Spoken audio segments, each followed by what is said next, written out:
Spider-Man No Way Home picks up where 2019's Spider-Man Far From Home left off, with Mysterio having framed Peter Parker for his murder and J. Jonah Jameson outing him as Spider-Man publicly. Peter finds himself at the mercy of brutal media scrutiny, and even after a quick visit from everyone's favourite blind lawyer Matt Murdock, who helps him get out of some police trouble, he is still seen by many as an evil killer. While these lies have a big effect on the lives of his family and friends, such as Marissa Tomei's Aunt May, Jacob Batalon's Ned Leeds, and Zendaya's MJ, the biggest problem for Peter comes when he and his friends are readying to apply to MIT for college. But even the mere association with the murderous wallcrawler has earned his friends a place on the blacklist, upending their future careers. Peter decides things need to change, so he approaches Benedict Cumberbatch's Doctor Strange for help, wanting the Sorcerer Supreme to weave some of his magic and make everyone forget that Peter Parker is Spider-Man. And nothing could possibly go wrong with that, right? Thanks to Peter meddling with the spell and wanting so many people left in on his secret, Strange's magic goes awry, opening up doorways to the multiverse through which individuals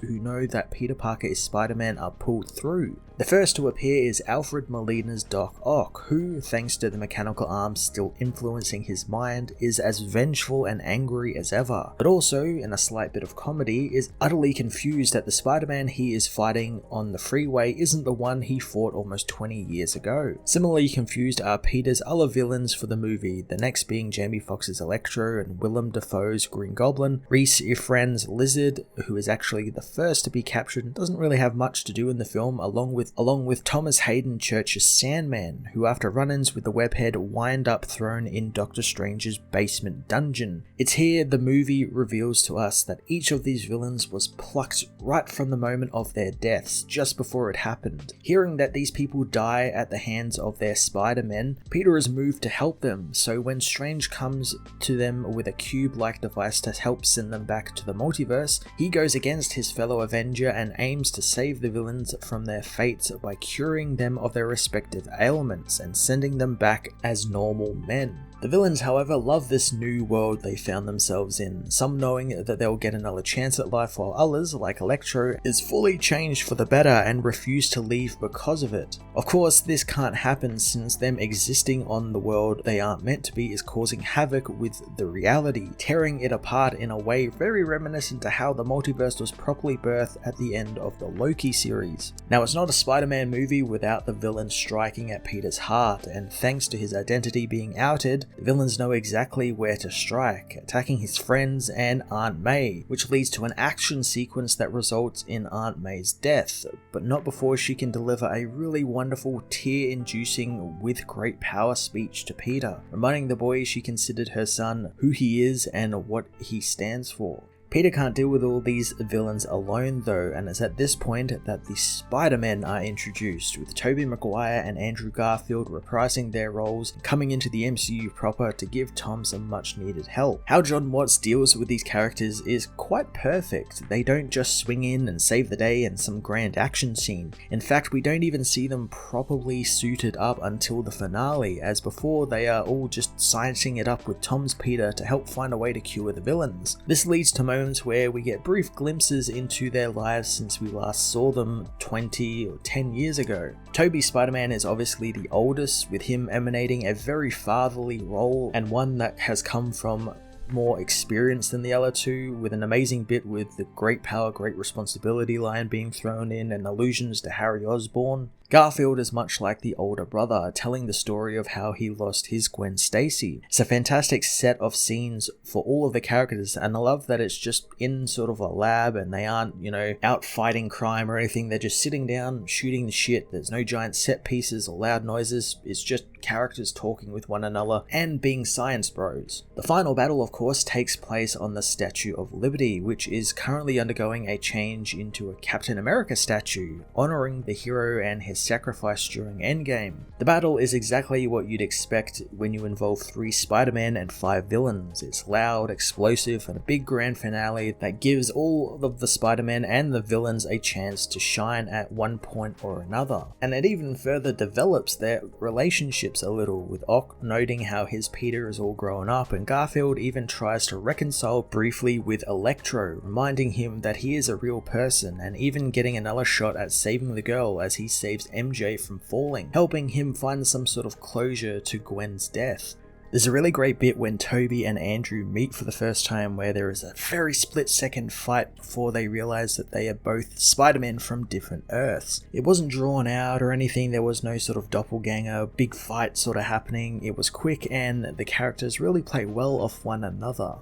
The teamwork between all 3 Spider-Men is quite fantastic, and Tom is definitely the leader of them all, having a pretty funny line about being an Avenger, but because Toby and Andrew don't have Avengers on their world, they have no idea what that actually means, thinking that he might have actually been in a band. Eventually, all of the villains are somewhat cured and eventually return to their respective worlds along with their Spider-Men, hinting at maybe their respective universes have now changed for the better in some regards. It's not the heroic ending that many think, however, as we learn that Peter still wants to go ahead with the spell, and he asks Strange to redo the spell again, this time not interfering and wanting everyone to forget. The spell works and everyone forgets about Peter Parker and Spider-Man's involvement in everything we've seen in the MCU so far. They still know Spider-Man exists, but everything he did with the Avengers and fighting Thanos is all gone, and even Doctor Strange doesn't know who Peter is. MJ and Ned don't even know who he is either, going about their lives as if Peter never even existed. Because of this fresh start, I am reminded of comic books, obviously the big inspiration for these characters and where they've come from. We see this often happen in comic books, where a book will do something that maybe many people don't like, or something that's very controversial. Like in the MCU's case, people didn't particularly like Peter's ties to Iron Man, or if we're talking about comic books, Spider-Man turning into Doc Ock and vice versa. But then after a while, things are kind of put back to normal and things go back into the toy box for the next writer or the next director. And that's something that I really appreciate about No Way Home, since when it ends, it succeeds in doing that, wiping away Tony Stark's influences on the character and giving him a totally fresh start in a fresh part of town with a fresh new costume.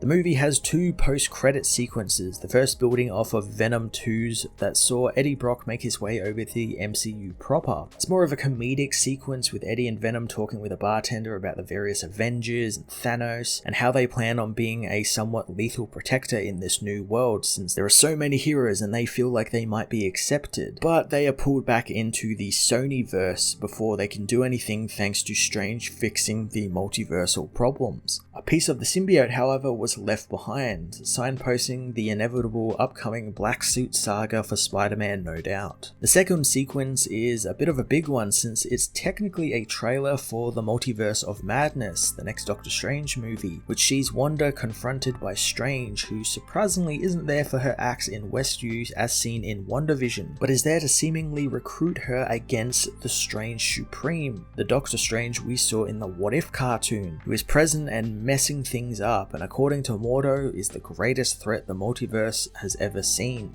Of course, with the announcement that Holland's Spider-Man would be fighting all of these villains and everything that was rumoured to be coming from the whole multiversal arc in this third film, it conjured up bad memories of Sam Raimi's Spider-Man 3, an overstuffed, all over the place threequel that was more interested in cringe comedy than properly setting up characters and doing development. So it's safe to say that I was worried when all of this was announced that we wouldn't get a proper and decent personal Peter Parker story, especially with how the last movie left off his life in ruins. But I think it's safe to say that what we did indeed get is that we got a bit of everything. We got the member berries for people who want that, and we got all of the dramatic stuff, which I was mostly looking forward to. John Watts returns to direct this movie and really coming into his own on this film with some really great clear action that builds on what we've seen in the last 2 movies, as well as some of the stuff we've seen in Avengers and stuff that Spider-Man has been a part of. He did a fantastic job with Peter and MJ's relationship, making it feel so natural and casual and not like some manufactured movie relationship like how Thor and Jane's relationship is. I loved everything he did with the villains as well, particularly Doc Ock and Goblin, building on the idea of Ock being a man who is being used by his own technology, and deep down he is a good man and wants to do the right thing. And then we have Willem Dafoe's Goblin fighting with his dual personality, which I really like was explored more, because that was one of my favorite parts about the Raimi films, was them exploring that duality of man sort of thing. Michael Giacchino returns with a very snappy score that integrates Danny Elfman, James Horner and Hans Zimmer's original Spider-Man themes into the mix, tying them together almost seamlessly into an epic grand scale piece of music we hear near the finale. The movie sits at a little over 2.5 hours long, but unlike say Eternals recently, it doesn't feel like it. The movie chugs along at a very good pace thanks to Chris McKenna and Eric Summers' nimble script and pretty creative set pieces, like the much advertised Spider-Man vs. Doctor Strange mirror dimension fight that keeps the energy up even when the movie slows for more character-focused intimate scenes. The ending was something that I was actually quite shocked by, since it's a rather somber one thanks to Peter being all alone there in the world. There is of course that spark of hope and he's still Spider-Man and still saving the day, but it was a shock to see it actually wipe everything away, especially given how predictable a lot of MCU films can be in their endings. Because of this, I'm actually really excited to see what they do with the MCU version of Spider-Man next and where they take this character.